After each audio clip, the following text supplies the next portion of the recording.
Hi medicos, welcome to the Ayurveda squad. Guys, जैसे कि कल हमने देखा था, मैंने आपको तीन चीज़ें पढ़ाया था। पंचकर्म के पहले पूर्व कर्म, बीच में पंचकर्म और उसके बाद में प्रधान कर्म। मैंने आपको पूर्व कर्म में बताया था कि स्नेह संवेदन करा जाता है। वो क्यों करा जाता है? क्योंकि कोष्ठ से जितने भी दोष है वो बाहर निकाला जाए और शाखाओं में जितने भी दोष है वो शाखाओं से निकलकर कोष्ठ में आ जाए। उसके बाद पंचकर्म, उसके बाद प्रधान कर्म। प्रधान कर्म में किया यह जाता है कि यवागु, पेय, मंड ये पिलाया जाता है। ये लघु होते जो कि अग्नि को प्रदीप्त करते। तो हम सबसे पहले देखेंगे ये वाले चैप्टर में 28 यवागु का वर्णन है। ये 28 यवागु आपको टिप्स पे करा दूंगा, बस आप मेरा पूरा वीडियो देखिएगा। शुरू करते हैं 28 यवागु का वर्णन। 28 मेडिएटेड ग्रूल्स इनको मॉडर्न में कहा जाता है। अब देखो, यवागु होता क्या है। आप 1 kg चावल लो, उसमें उसका 6 टाइम्स पानी डालो, मतलब 1 kg चावल में 6 kg पानी, मतलब 6 लीटर पानी, और उसको उबालो।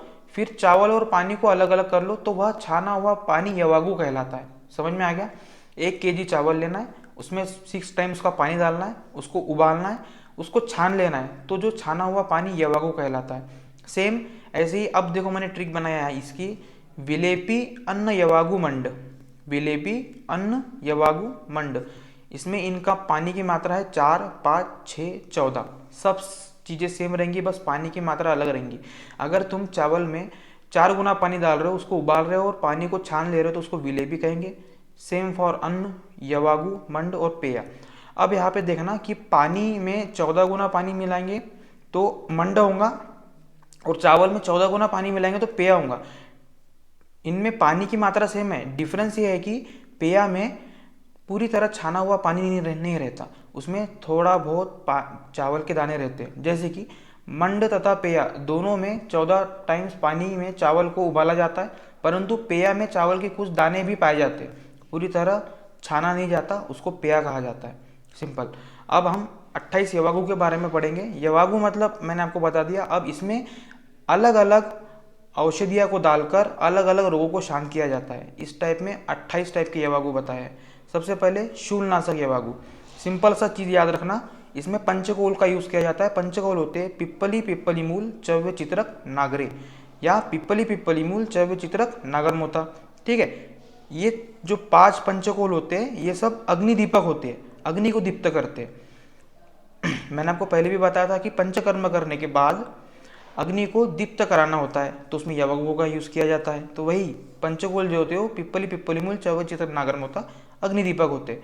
इसको पंचकोल इसलिए बोला गया है क्योंकि इसमें जो भी 5 द्रव्य है वो एक एक कोल की मात्रा में लेना है। पिप्पली 1 कोल, पिप्पली मूल 1 कोल, ऐसा सबको मिलाना है, उसका यवागु बनाना है। और किसी को अगर शूलनाशक है, किसी में अगर पेन की प्रॉब्लम है, तो उसको पिला देना है। सेकंड नंबर पे आता है पाचनी तथा ग्राही यवागु। आप करना ये कि मेरे नोट्स पढ़ने के बाद में सबसे पहले आप अपनी बुक की एक बार रीडिंग लगा लेना।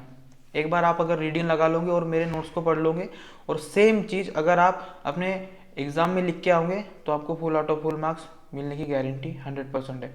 सेकंड हम पढ़ेंगे पाचनी तथा ग्राही यवागु। पाचनी मतलब जो पाचन करे, तथा ग्राही मतलब डायरिया को रोके। ये होते हैं तक्र, बिल्व, चांगेरी, दरिद्र और दाडिम। इसकी एक ट्रिक आप ऐसी बनाना कि TBCDD, TBCDD, ये मैंने इस टाइप की बनाया था। देखो, तक्र, बिल्व, चांगेरी, दरिद्र और दाडिम। ठीक है। उसके बाद में आता है वातज अतिसार। अगर आपके डायरिया के साथ वात भी बहुत ज़्यादा निकल रही है, तो सिंपल सी बात है, पंचमूल लघु का यूज़ करना है। अब पंचमूल लघु आप अष्टांग के 6th चैप्टर में पढ़ोगे। सिंपल सी बात, उसको वहाँ पे जाके देख लेना। वात अतिसार मतलब डायरिया के साथ साथ वात बहुत निकल रही है। उसके बाद में पित्त श्लेष्म अतिसार।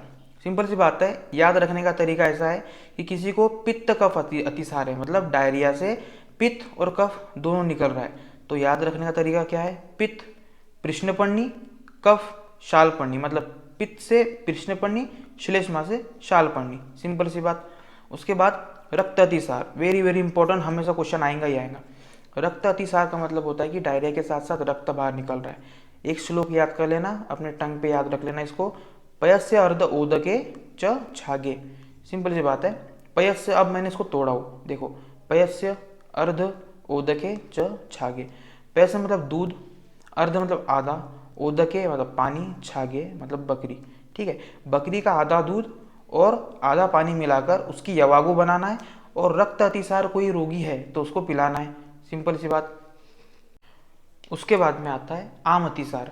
आम अतिसार मतलब होता है नॉर्मल डायरिया। याद रखने की ट्रिक है कि इसमें दाड़िम, अतीस, सोंठ, देखो आपके चरक में आपको बहुत सारी चीज़ें मिलेंगी। अब ऐसा तो नहीं है कि आप पूरी की पूरी चीज़ों को याद करो। सिंपल सी बात है, जो जो मैं याद करवा रहा हूँ वो याद करो, और मैंने उसकी ट्रिक्स भी बनाया हो तो तुमको आसानी से याद भी हो जाएगा। देखो, आम अतिसार मतलब जो डायरिया नॉर्मल होता है उसमें याद रखना दास, दाढ़ी, अतीस और सोट, इनसे मिली हुई यवा को अगर दोगे तो आम अतिसार रोगी के रोग शांत होंगे। उसके बाद मूत्रकृच्छग्नि यवागु में गोखरू और भटकटैया। ये इंपॉर्टेंट इसलिए है क्योंकि गोखरू का और एक नाम स्वदृष्टा और भटकटैया का और एक नाम कंटकारी। पीजी में क्वेश्चन आया था कि गोखरू का और एक नाम क्या है और भटकटैया का और एक नाम क्या है, तो ध्यान रख लेना, गोखरू का और एक नाम स्वदृष्टा, भटकटैया का और एक नाम कंटकारी। ठीक है, सिंपल। कृमिघ्न यवागु। कृमिघ्न मतलब होता है बैक्टीरिया या वायरल इन्फेक्शन।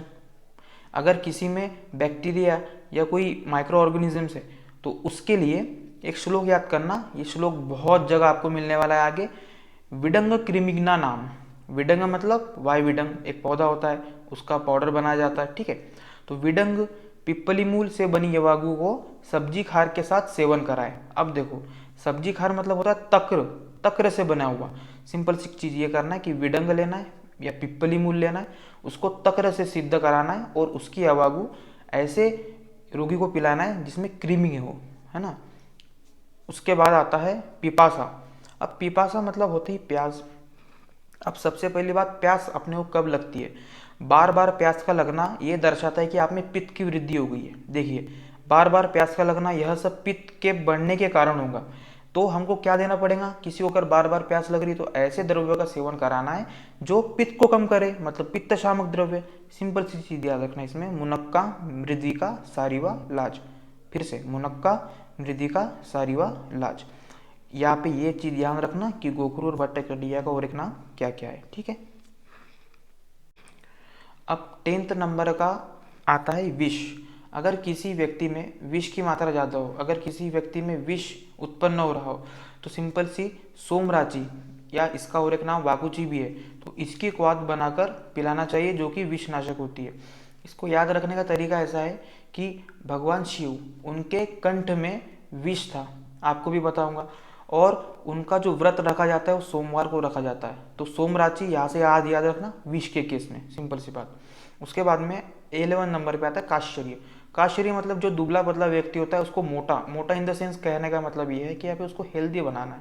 तो उसको कौन सी हवा को देना चाहिए? छोटा सा एक वर्ड का श्लोक है, वराह निर्यो है। इसका मतलब होता है सुअर का मांस से बनी हुई यवागु, उसको अगर पिलाएंगे तो काश्चर्य से वो हेल्दी मतलब हल्का सा मोटा होना शुरू हो जाएगा। उसके बाद मेद रोग। कोई अगर बहुत ज़्यादा मोटा है तो उसको भुने हुए गवेदुक, गवेदुक मतलब जोनहरी, जनेरा, मकई प्लस मधु के साथ देना है। अब ये जोनहरी, जनेरा, मकई ये क्या है? ऐसी चीज़ों का उसको सेवन कराना है, जो मेद रोग हो उसको ऐसी चीज़ों का सेवन कराना है जो वात को बढ़ाए। सिंपल सी बात है, अगर कोई मेद रोग है तो उसमें कफ की मात्रा ज़्यादा होगी और कफ को कम करेगा वात, तो वात को बढ़ाए ऐसी चीज़ों का उसको यवागु पिलाना चाहिए हमको। भुने हुए गवेदुक, जोनहरी, जनेरा, मकई के साथ मधु का सेवन कराना है और उसकी यवागु बना के मेद रोग वाले व्यक्ति को पिलाना है। उसके बाद स्नेहन। स्नेहन कराने के लिए सिंपल सी बात, देखो एक याद रखने के लिए ऐसा लो स्नेहन करने के लिए कि चावल लिया, उसमें तिल डाल दिया, उसमें घृत डाल दिया, उसमें लवण डाल दिया। लवण मतलब होता है नमक, है ना। देखो डिफरेंस ये है, चावल लिया, तिल डाल दिया, घृत और लवण, इनकी यवागु मिला दी, यवागु बनाने के बाद उसको पिला दिया।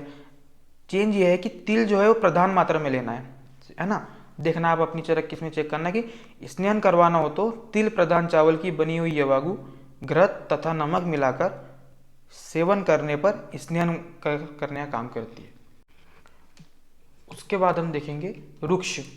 रुक्ष मतलब रुक्षता लाने के लिए, मतलब स्नेहन को कम करने के लिए जो यवागु दी जाती है वो होती है कुश का मूल। मूल मतलब होता है बेल या जड़। कुश का मूल और अमलकी के साथ क्वाथ से बनी, मतलब इसकी क्वाथ बनाना है, और श्यामक की यवागु शरीर को रुक्ष बनाती है। सिंपल सी बात है, कुश का मूल लेना है और अमलकी लेना है, उसकी यवागु बनाना है और रुक्षता लाने के लिए वो व्यक्ति को पिला देना है। सिंपल सी बात। यहाँ पे एक वर्ड आया श्यामक। श्यामक वर्ड जब आता है जब अगर किसी में कफ की वृद्धि हो गई है तो उस कफ की वृद्धि को कम करने के लिए जो प्रयोग किया जाता है उसको श्यामक कहा जाता है। ठीक है। उसके बाद आता है श्वास कास।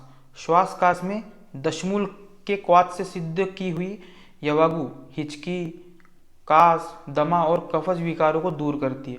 दशमूल आपको शायद पता नहीं होगा, ये आपको आने वाले चैप्टर महाकषाय में शोथर महाकषाय के इसमें मिलेगा। चलो मैं बता ही देता हूँ दशमूल होता क्या है। देखिए एक श्लोक आपको वहाँ पे मिलेगा।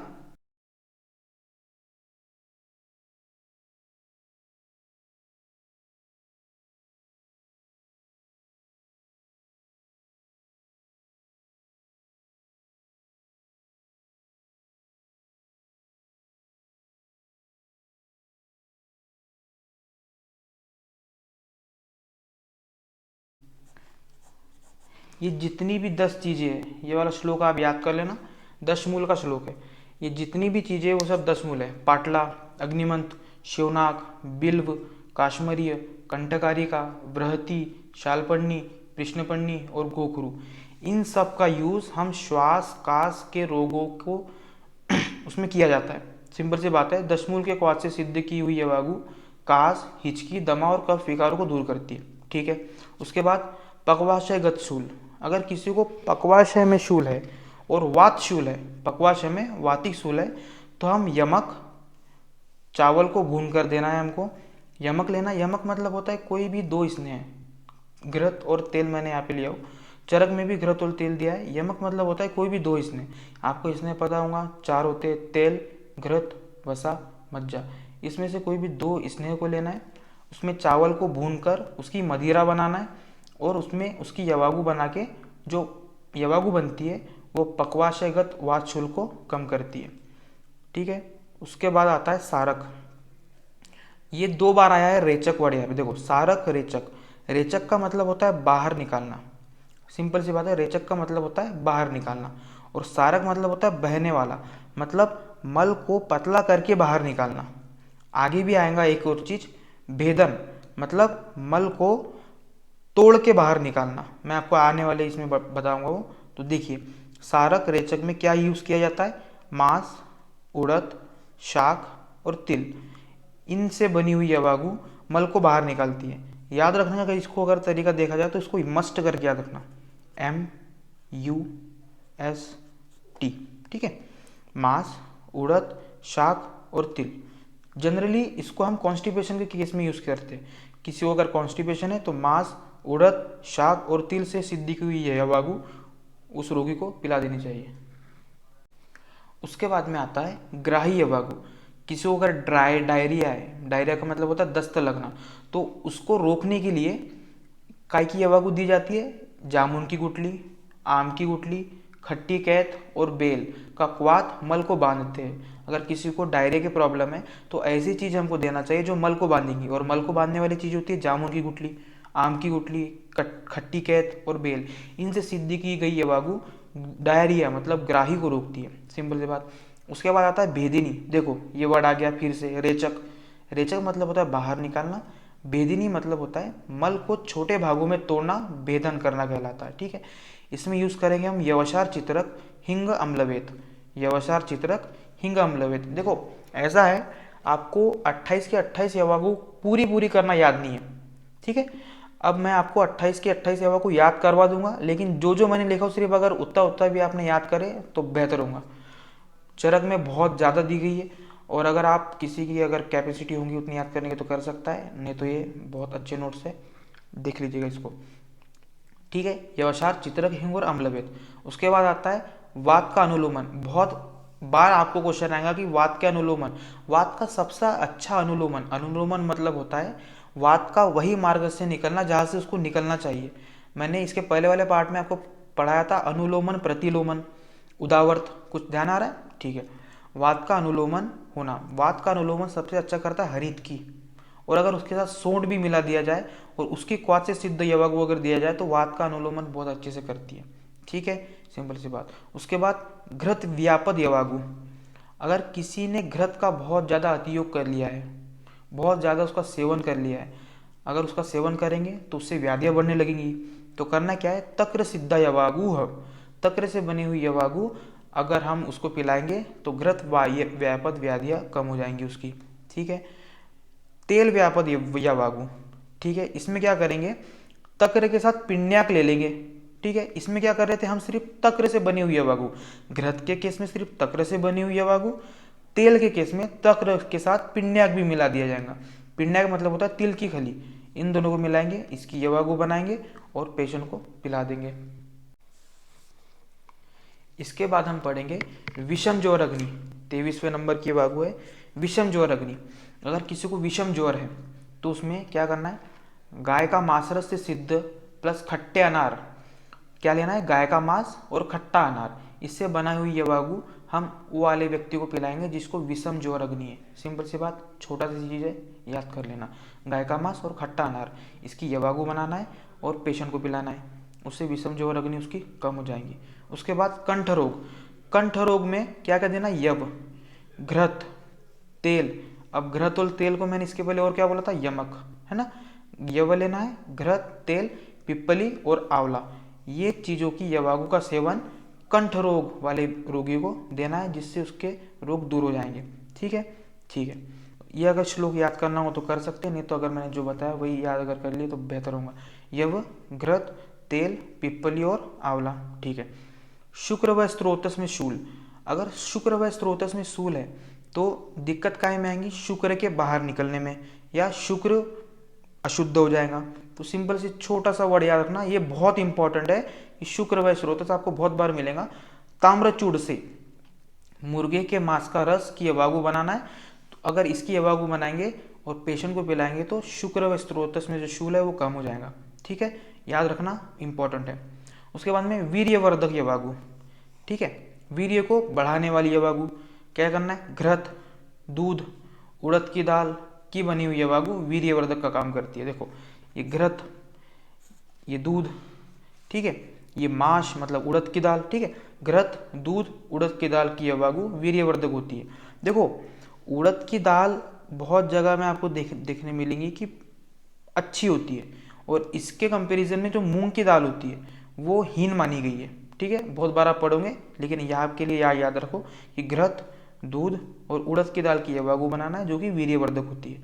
27 नंबर का पॉइंट आता है मद, अगर रोगी के होशावास उड़ गए हैं, मतलब थोड़ा बहुत कह सकते हैं कि अनकॉन्शियसनेस अगर वो फील कर रहा है, तो मद मतलब होता है रोगी के होशोहवास का उड़ जाना। सिंपल सी चीज़ लेना है, पोई की शाक और उसके साथ दही, इसकी यवागु बनाना है और पेशेंट को पिला देनी है। ठीक है, लास्ट पॉइंट आता है क्षुधानाशक, इंपॉर्टेंट है, बहुत इंपॉर्टेंट है।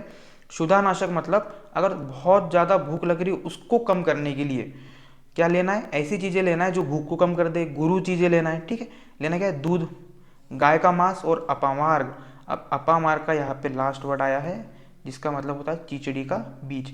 दूध, गाय का मांस और अपामार्ग से बनी हुई यवागु क्षुधानाशक करती है, मतलब क्षुधा को नाश करती है। ठीक है, यहाँ पे आपका 28 यवागु खत्म होते हैं।